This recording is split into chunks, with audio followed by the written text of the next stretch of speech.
حضرت عمر بیٹھ کے رو رہے تھے تو کسی نے کہا حضرت رو کیوں رہے ہیں؟ فرمایا کہ میں اس لیے رو رہا ہوں کہ فلاں پل سے بکریاں گزری ہیں، تو پل کے اندر شکستگی تھی، ٹوٹا ہوا تھا پل درمیان میں، اس میں ایک بکری کی ٹانگ ٹوٹ گئی ہے، تو میں ڈرتا ہوں کہ میرا رب یہ نہ پوچھے کہ عمر تو نے پل صحیح تعمیر نہیں کروائے تھے کہ ایک بکری کی ٹانگ کیوں ٹوٹی ہے۔ یہ ہیں حضرت عمر رضی اللہ تعالی عنہ۔ اللہ اکبر۔ تو اللہ تعالیٰ جل شانہ نے حضرت سیدنا عمر بن خطاب رضی اللہ تعالیٰ عنہ سے جو کام لیا، مختصر دور خلافت کے اندر 10 سال 6 ماہ 4 دن آپ نے خلافت فرمائی ہے، لیکن کہاں سے چلے اور یہاں مکران تک، بلوچستان کا حصہ ہے، یہاں تک آپ کے سلطنت کی حدود وسیع، ادھر آرمینیا تک جا پہنچے، حمص فتح کیا، قادسیہ، یرموک۔ آپ ذرا دیکھیے کہ کہاں تک آپ کی فوجوں کے گھوڑے دوڑتے رہے، اور اللہ تعالیٰ جل شانہ نے ان کو جو توانائی، عدل و انصاف کی قوت عطا فرمائی۔ اللہ اکبر۔ جب زمین پہ عدل کیا ہو تو زمین بھی حکم مانتی ہے، اور حضرت عمر وہ تھے جن کا حکم ہوائیں بھی مانتی تھی، زمین بھی مانتی تھی، جن کا حکم جو ہے وہ آگ بھی تسلیم کرتی تھی اور دریا بھی ان کا حکم مانا کرتے تھے۔ مصر کے اندر یہ رسمیں بد جاری تھی کہ سال کے بعد ایک دوشیزہ کو زیورات پہنا کے اچھے لباس میں ملبوس کر کے دریا کی بھیڑ چڑھایا جاتا، اس کی قربانی دی جاتی، اس کا خون بہتا تو دریا چلتا۔ جب مسلمانوں نے مصر فتح کیا تو گورنر نے لکھا کہ اسلام تو اس طرح کی رسوم کی اجازت نہیں دیتا، لیکن خشک سالی ہے، لوگوں کی فصلیں ویران پڑی ہے، تو حضرت کیا کیا جائے؟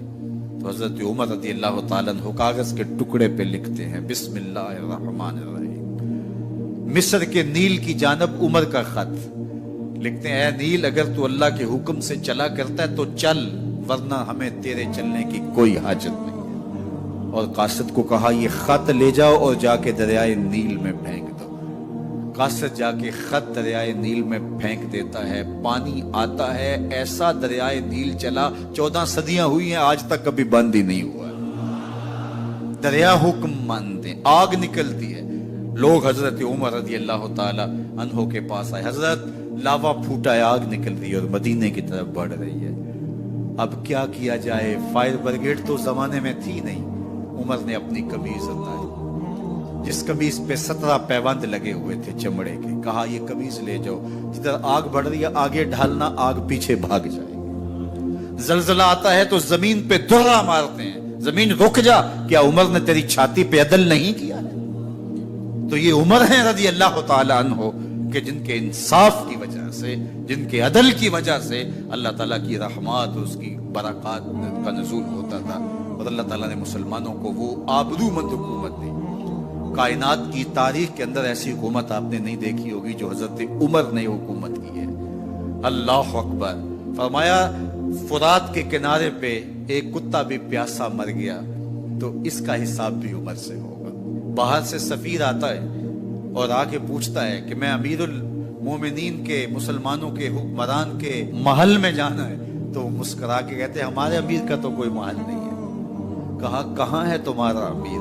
کہا مسجد نبوی میں ہوگا یا بیت المال کی اونٹوں کی دیکھ بھال میں لگا ہوگا۔ وہ جب گئے تو مسجد میں نہیں ہے، اللہ اکبر، وہاں گئے تو وہاں بھی نہیں ہے۔ پھر کیا دیکھتے ہیں کہ عمر رضی اللہ تعالی عنہ جنت البقیع کے پاس ایک درخت کے نیچے اینٹ کا سرانہ رکھ کے سوئے ہوئے، تو اس نے کہا عمر تو نے عدل کیا ہے، تجھے کچی اینٹ پہ بھی نیند آ گئی، ہمارے حکمرانوں نے انصاف نہیں کیا، اور وہ بند اور محفوظ کمروں کے اندر بھی سکون اور چین کی نہیں سو سکتے۔ حضرت سیدنا عمر رضی اللہ تعالیٰ عنہ نے اس طرح ان امور سلطنت نبھائے۔ آپ دن کو لوگوں کی دیکھ بھالی کرتے، لوگوں کی ضروریات سنتے سمجھتے، اور جب رات پڑتی لوگ سو جاتے، عمر مدینے کی گلیوں میں پہرا دیتے۔ کائنات نے کوئی ایسا بھی حکمران دیکھا ہوگا؟ اللہ اکبر۔ وہ مجاہد جو مختلف محاذات پہ گئے ہوئے ہوتے، ان کے گھروں کی دیکھ بھالی کرتے، ان کی ضروریات کا خیال رکھتے، ان کی آبرو کا پہرا دیتے۔ راتوں کی تنہائیوں کے اندر حضرت عمر اٹھتے اور جا کے گشت کرتے، چکر لگاتے، دیکھتے کوئی آنکھ پر نم نہ ہو، مفلسی کا کسی گھر میں ماتم